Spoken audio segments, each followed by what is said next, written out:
Easter is a time for Christians to celebrate the ultimate triumph of life over death in the resurrection of Jesus.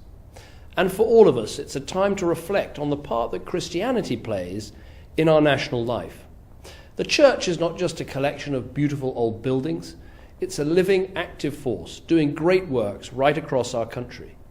When people are homeless, the church is there with hot meals and shelter. When people are addicted or in debt, when people are suffering or grieving, the church is there.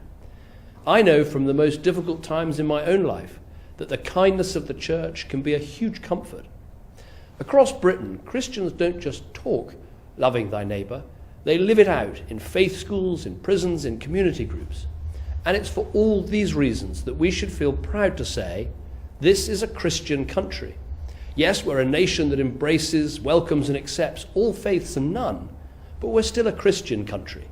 That's why the government I lead has done some important things, from investing tens of millions of pounds to repair churches and cathedrals, to passing a law that reaffirms the right of councils to say prayers in their town hall.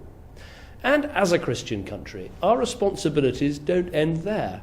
We have a duty to speak out about the persecution of Christians around the world too. It is truly shocking that in 2015 there are still Christians being threatened, tortured, even killed because of their faith, from Egypt to Nigeria, Libya to North Korea. Across the Middle East, Christians have been hounded out of their homes, forced to flee from village to village, many of them forced to renounce their faith or brutally murdered. To all those brave Christians in Iraq and Syria who are practicing their faith or sheltering others, we must say, we stand with you. This government has put those words into action, whether getting humanitarian aid to those stranded on Mount Sinjar or funding grassroots reconciliation in Iraq. And in the coming months, we must continue to speak as one voice for freedom of belief.